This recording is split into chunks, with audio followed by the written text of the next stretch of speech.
My 50-year-old daughter, 17-year-old, recently bought herself a plane ticket from the UK to LA. She did not ask for permission and bought the tickets and is now stating that she is going whether I allow her to or not. She bought the tickets a week ago and only tried talking to me about 3 days ago. She does not have a clear plan of whom she is staying with or what she is doing while she is there.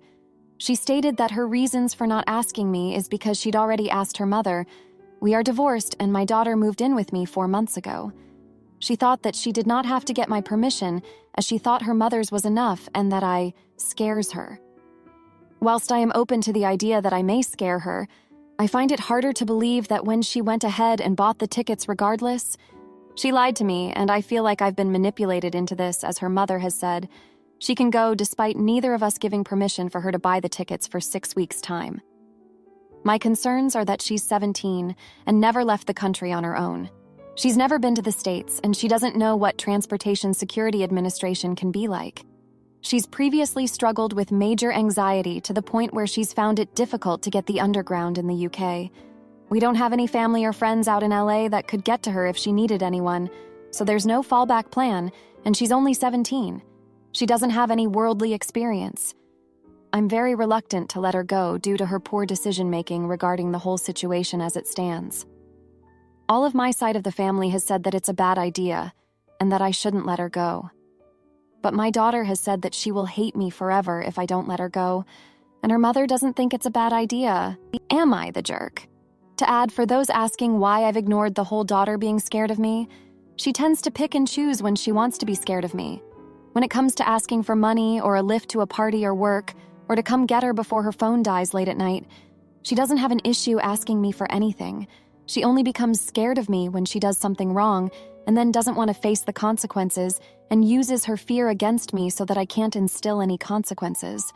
Also, her plans for accommodation are one of 2 friends, but she's unsure who and has never met them in real life, as they are people she met online and video calls most nights to game with. But I have never met them and therefore don't trust them. Now for an update. Firstly, thank you to everybody who has offered advice and ideas on how to tackle this. My daughter and I have since sat down and tried the best of our abilities to talk this through in a calm manner. She continued to demand that she was going to the States regardless of having my blessing or not. The conversation became heated, and she decided to bring her mother in for backup.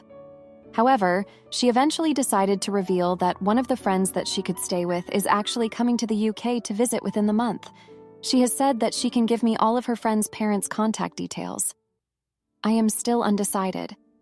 My daughter deceived me through her actions, and whilst I am doing my best to not let that affect my decision towards this, it does need to be addressed so that she doesn't think she can steamroll every time she makes a rash decision. My eldest daughter suggested that I genuinely consider all the options she has, but find consequences regarding the deceit more domestically, like grounding her for a few months. I have not decided whether she can go or not. However, I am willing to meet her friend who is coming to visit and have some very long discussions with parents. Thank you all for your advice.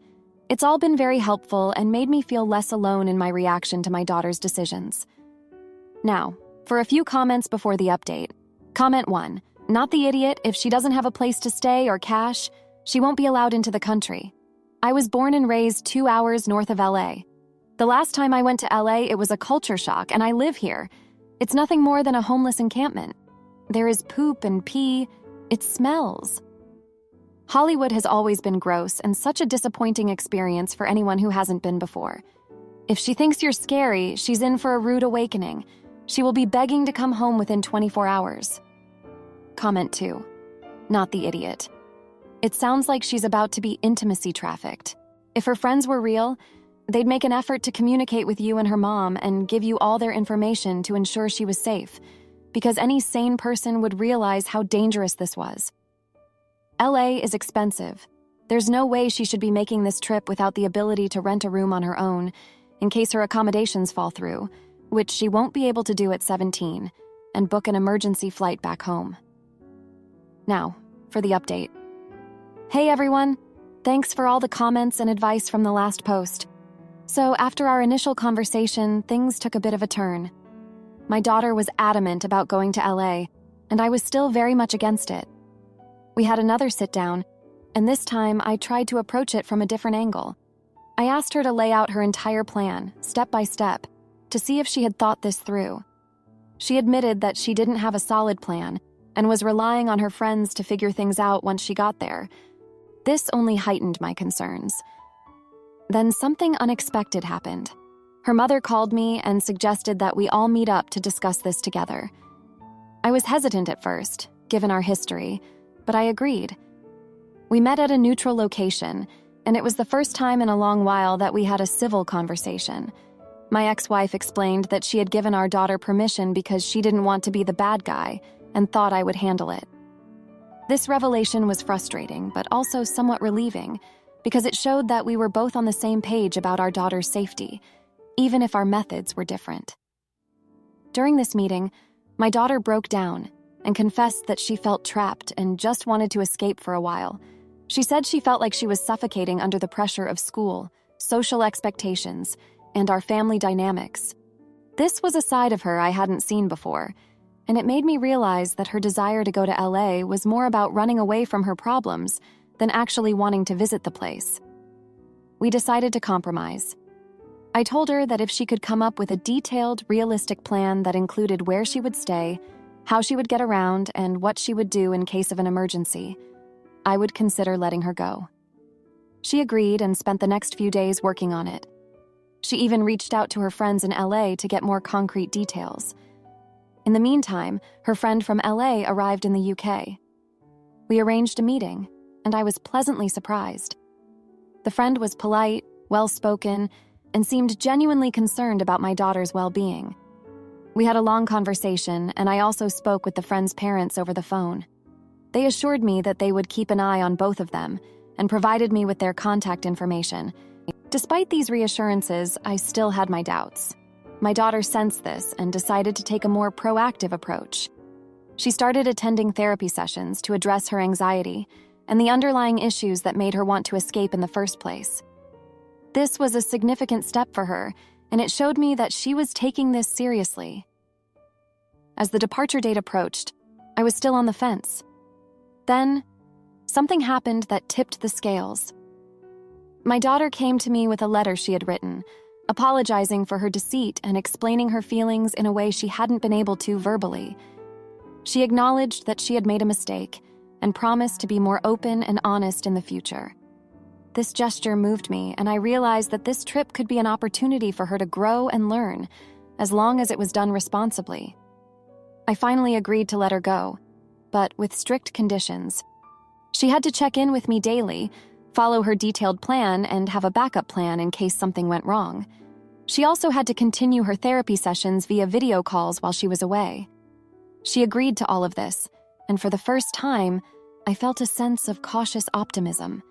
The day she left was nerve-wracking, but she made it to LA safely. She called me as soon as she landed and again when she reached her friend's house. Over the next 2 weeks, she kept her promise and checked in daily. She even sent me pictures and updates about what she was doing.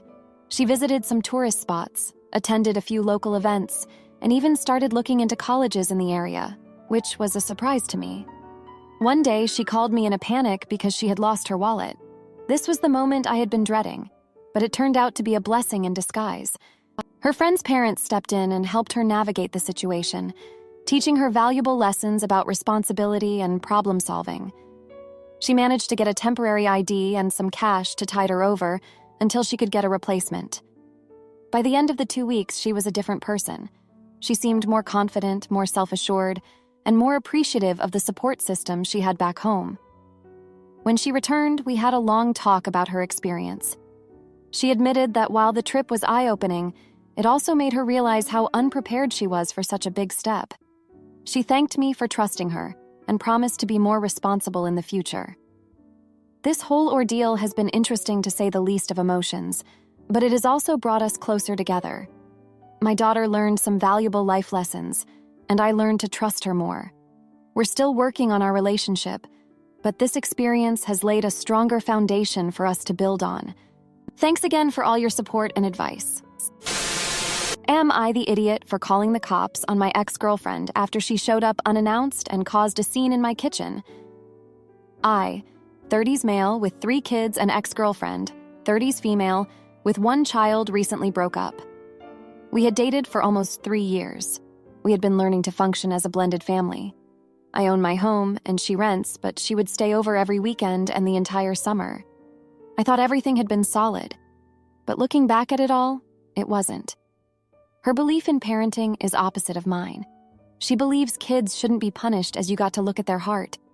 My belief is, if the child does something bad, they should be punished. My ex's child is completely out of control. She spits at her mom and my kids, talks back, punches and kicks her mother when she doesn't get what she wants, tells her mother, "I hate you," and shut up if she doesn't get her way, and falls on the ground screaming in public and private, literally for an hour, until her mother buys her what she wants. Towards the end of the relationship, I would take my kids and either leave or go elsewhere as I was embarrassed. My ex-girlfriend's punishment? Giving her daughter a hug while the daughter screams, "Get off of me," and kicking her in the stomach and slapping her. My ex would say, "She doesn't know how to calm herself down. Her heart is good because she just wants the item." Or, "It's not her fault. I spoiled her," as she buys what her daughter demanded. This annoyed me. Her child is 5 and mine are all under 10. I've mentioned to her that this behavior was not good because it will eventually carry over into school. She said it wouldn't happen in school, so I let it go. But in my opinion, it's obviously not working. In addition, it's teaching her to be violent to get what she wants, which results in jail/prison time as an adult. My oldest has some mental health issues, and I've been working with her therapist to help her. Unfortunately, she has an at-home stealing, lying, and peeing problem, but at school, she's on the honor roll. I'm confused. Over the weekend, she somehow found my hidden energy drinks. I should have kept them in my room, but I'm weaning myself off of them. She drank several of them and hid the cans in my guest room. I found them and told her how dangerous it was to do that and said that she's grounded. The next day, my ex woke me up and said, "I don't like how you dealt with your oldest. I think maybe we should break up." In the past, she said that I was too strict. As an example, during our mild winter, her daughter walked and stomped on a frozen pond on my yard. I told her not to do this as it's extremely dangerous. I did not raise my voice, nor was I angry. I was worried for her safety, but the ex said that's too strict. I asked how, and her response was something along the lines of letting kids experiment. I wanted to say, with death? I was confused after she mentioned breaking up as I had just woken up. I said, okay. She asked if I had anything more to say, and I said that we have a difference in parenting, so it is what it is, I guess, and that I just need my keys and hoodie back. She also said that she loved me and hoped that we could still text. I told her no. I then went back to bed after receiving the items and making sure she left. I could tell that she was hoping that I'd put up a bigger fight as she looked disappointed when leaving. I still care about her, but then started thinking deeper about her actions. 1. She refused to work and said maybe in 10 years she'd be ready. I've discussed before that I cannot support 2 additional bodies financially. She's used to staying at home, getting assistance and child support, and doesn't want to work in an office. 2. She doesn't help clean. Her house is a mess, and always said that she has to learn how to clean. But it was always left to my kids and me. Her child obviously threw a fit when I asked her to help clean her mess. 3. On 2 occasions, she punched me when she got drunk. She admitted to having a drinking issue, and I tossed all alcohol in my house after the second incident months ago. As I look back, I realize that this probably wasn't a healthy relationship. I apologized to my kids for allowing all of this to occur. I vented to my parents, and they said that disciplining your own daughter for bad behavior is always fine. They mentioned that she wasn't the one for me, but I'm open to hearing what others believe. I know that physical violence is not acceptable, and I've told her this as well. She was very apologetic, but it did make me nervous. Now for a few comments before the update. Comment 1. You are not the jerk. Parenting styles clash sometimes, but ignoring serious behavioral issues isn't the answer. You are right to be concerned about your ex's approach. Sounds like there were deeper issues in the relationship beyond just discipline. Trust your instincts and focus on what's best for you and your kids. Comment 2. You are not the jerk. Your eldest child's at-home lying, stealing, and peeing problem is very likely exacerbated by seeing what your ex-girlfriend's child gets away with. Hopefully, once seeing bad behavior rewarded is not a part of her everyday life, this behavior will improve considerably. Best of luck, OP. Now, for the update. Hey everyone, a lot has happened since my last post. After the breakup, things got really tense. My ex started showing up unannounced at my house, usually under the pretense of picking up something she left behind. The first few times I let it slide, thinking she genuinely forgot things. But then it became clear she was using it as an excuse to see me and maybe try to patch things up. Each visit ended in an argument about our different parenting styles and how I was too strict. It was exhausting. One evening, she showed up while I was making dinner for my kids. She barged in, her daughter in tow, and started criticizing how I was handling my oldest's recent behavior. My oldest had been caught stealing again, this time from a classmate's backpack at school. I had grounded her and taken away her screen time, which my ex thought was too harsh. She started yelling, and her daughter joined in, throwing a tantrum right there in my kitchen. My kids were scared and confused, and I had to ask her to leave. She refused, so I had to call the police to get her to leave. It was a nightmare. The next day, I got a call from Child Protective Services. Someone had reported me for being too strict and possibly hurtful. I knew it was my ex trying to get back at me. The CPS visit was stressful. They interviewed my kids and me separately, and I had to explain my parenting methods and the recent incidents. Thankfully, they found no evidence of abuse, but it was a wake-up call. I realized I needed to protect my kids and myself from her. I decided to get a restraining order. It wasn't an easy decision, but I had to prioritize my kids' safety and well-being. The process was long and draining, involving multiple court visits and testimonies. My ex tried to paint me as a monster, but I had documented everything, including her violent outbursts and neglectful behavior. The judge granted the restraining order, and she was no longer allowed near my house or my kids. The fallout from this was tough. My kids were confused and hurt, especially my oldest, who had grown attached to my ex and her daughter despite the chaos. I had to explain why we couldn't see them anymore and reassure them that it was for the best. My oldest's behavior worsened for a while, acting out more at home and school. I had to increase her therapy sessions and spend more one-on-one time with her to help her cope. During this time, I also had to deal with my own emotions. I missed my ex despite everything. I missed the good times we had and the idea of a blended family. But I knew it was an illusion. The reality was toxic and damaging, and I had to remind myself of that constantly. One day, while cleaning out the guest room, I found a box of my ex's things she had left behind. Among them was a journal. I know I shouldn't have, but I read it. It was filled with entries about her struggles with parenting, her guilt over her daughter's behavior, and her feelings of inadequacy. She wrote about how she felt like a failure and how she envied my ability to discipline my kids. It was heartbreaking. It made me realize that she wasn't just a bad person. She was struggling and didn't know how to cope. This brought back memories of my own childhood. My parents were strict, but they were also loving and supportive. They set clear boundaries and followed through with consequences, but they also made sure I knew I was loved. I realized that my ex never had that. Her parents were neglectful and hurtful, and she never learned how to parent effectively.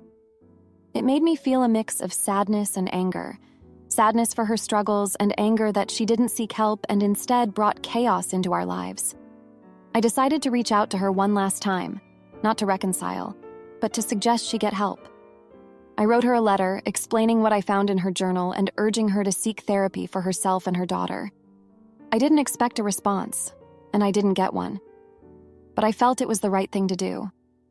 Since then, things have slowly started to improve. My oldest is doing better in therapy, and her behavior at home has improved. My other kids are less anxious, and our home feels more peaceful. I'm focusing on being the best parent I can be and creating a stable, loving environment for my kids. Looking back, I realized that the breakup was a blessing in disguise. It forced me to confront some hard truths about my relationship and my own parenting. It wasn't easy, and the fallout was painful, but it was necessary. I'm still healing, and so are my kids, but we're moving forward. Thanks for reading. Am I the idiot for donating my baby's religious gifts and causing a rift with my husband's Catholic family? I have only been married to my husband for 6 years, but we have been together for 16 years. We are high school sweethearts and very happily married. During those 16 years, I have attended almost every major family event for his family. His mom's side of his family is very Catholic, and so is my husband. It should be pretty obvious by now that I'm not religious. I never go to any major church holiday event. I always opt out of Sunday Mass with his family. I never pray during family prayer. We did get married in a Catholic church. We were honest with the pastor about everything. But there were some things I couldn't do because I was not Catholic, so again, it should have been obvious. Pretty much the only time I step foot in a church is if it's a funeral or a wedding. I was a bit shocked during my baby shower by the sheer number of religious gifts that I got from that side of the family. I have been to other baby showers before with his family, and I have not seen a single religious gift. But I got everything from books to clothes to stuffed animals that sing scripture. Our compromise on religion was that it would be her choice, and that we would both follow through with her choices. I grew up in religious schools and felt it was very bad for me. So even doing that was a big compromise for me because I think religion can be cruelly manipulative. I haven't rushed to throw everything out. The baby will be here in the next few weeks. But it's probably going to happen. I don't really want my baby growing up with religious stuff all around her. It was what we agreed to, but I know it might ruffle some feathers. Would I be the jerk if I throw out all the religious baby gifts? Now for an update. I showed him all the gifts last night. We did learn we could remove the sound box from the stuffed animal, so we did that. That was a good bit of advice. As far as the other gifts, he agreed to let me donate them, so I'll donate them to a church. I also told him that if he wanted to get her books that teach about religion and don't preach religion, I'm fine with that. So instead of God is real and he made everything, it's Catholics believe there is a God who made everything / people who are religious may do this / teaching about different major religions around the world, etc. Also, for those of you who are asking, yes, we are going to baptize her. I agreed to that. I don't want to torture my husband into thinking that his child is going to go to hell if she dies, and it's just a bath to me.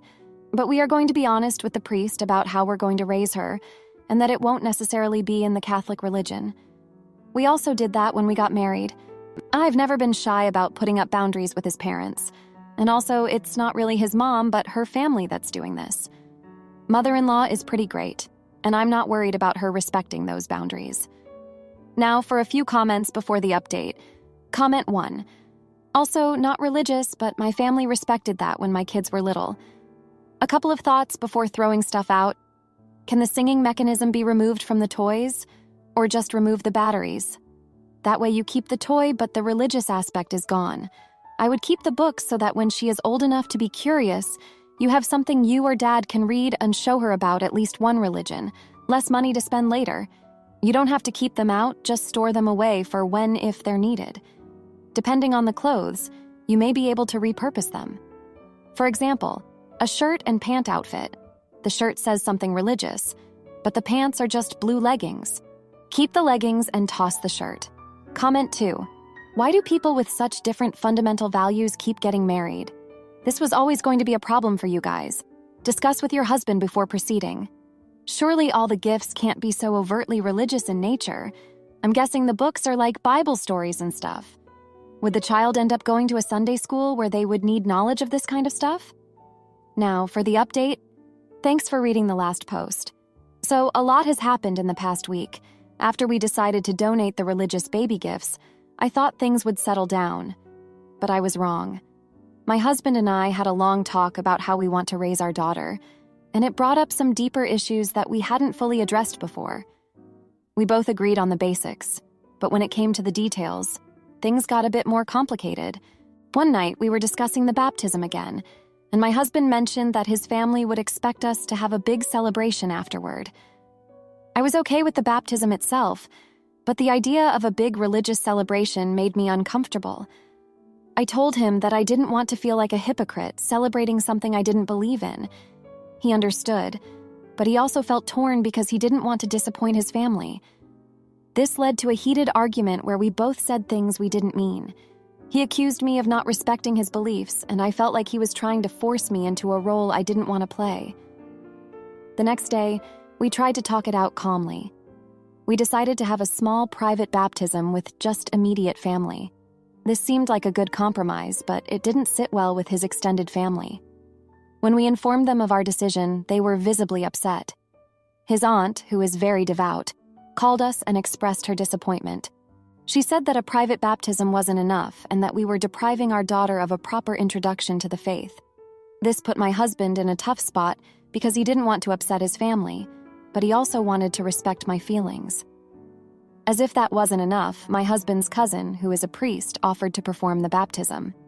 He suggested doing it at a family gathering, which would make it more of a public event. My husband was excited about this idea because it seemed like a way to please everyone. However, I felt ambushed. I didn't want our daughter's baptism to turn into a spectacle. I told my husband that I needed time to think about it, but he was already leaning towards agreeing with his cousin. In the middle of all this, I started to feel overwhelmed. I was dealing with the physical and emotional stress of pregnancy, and now I had to navigate these complex family dynamics. I confided in my best friend, who reminded me that I needed to prioritize my well-being and that of my baby. She suggested that I take a step back and focus on what was best for us, even if it meant making some tough decisions. A few days later, my husband and I sat down for another serious talk. I told him that I couldn't go through with a big public baptism. I explained that it felt like I was being pushed into something that went against my beliefs, and that it was causing me a lot of stress. He listened and said he understood, but I could see the disappointment in his eyes. He agreed to talk to his cousin and let him know that we would stick to our original plan of a small private baptism. However, this decision had consequences. His family was not happy, and it created a rift between us and them. They started to distance themselves, and family gatherings became awkward. My husband felt caught in the middle, trying to keep the peace while also supporting me. It was a difficult time for both of us, and it tested our relationship in ways we hadn't anticipated. In the midst of all this, I started to reflect on my own upbringing. I grew up in a household where religion was used as a tool for control. My parents were strict and used religious teachings to justify their actions. This left me with a deep-seated resentment towards organized religion. I realized that my strong reaction to the baptism and the religious gifts was rooted in my own past experiences. I didn't want my daughter to go through what I did, and I was determined to protect her from that. I shared these feelings with my husband, and it helped him understand where I was coming from. He opened up about his own fears and insecurities. He admitted that he was afraid of losing his family's approval, and that he felt guilty for not being able to make everyone happy. This conversation brought us closer and helped us see each other's perspectives more clearly. Despite our efforts to find a middle ground, the tension with his family continued to grow. They felt that I was being unreasonable and that I was driving a wedge between my husband and them. This put a strain on our marriage, and we started to argue more frequently. The stress was taking a toll on both of us, and we were struggling to find a way forward. One evening, my husband came home looking defeated. He had just had a long conversation with his mother, who was heartbroken over the whole situation. She felt that we were rejecting their family's traditions and that it was causing a lot of pain. My husband was torn between his loyalty to his family and his commitment to me. He didn't know how to reconcile the two, and it was tearing him apart. In the end, we decided to take a break from the discussions and focus on preparing for the baby's arrival.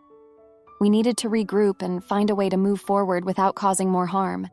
It wasn't an easy decision, but it was necessary for our sanity and the well-being of our baby. Thank you for reading. If you liked this video, you'll probably like these too. Also, while you're here, please consider subscribing. It's your support that keeps this channel alive and allows me to make better and longer videos. Have a great day!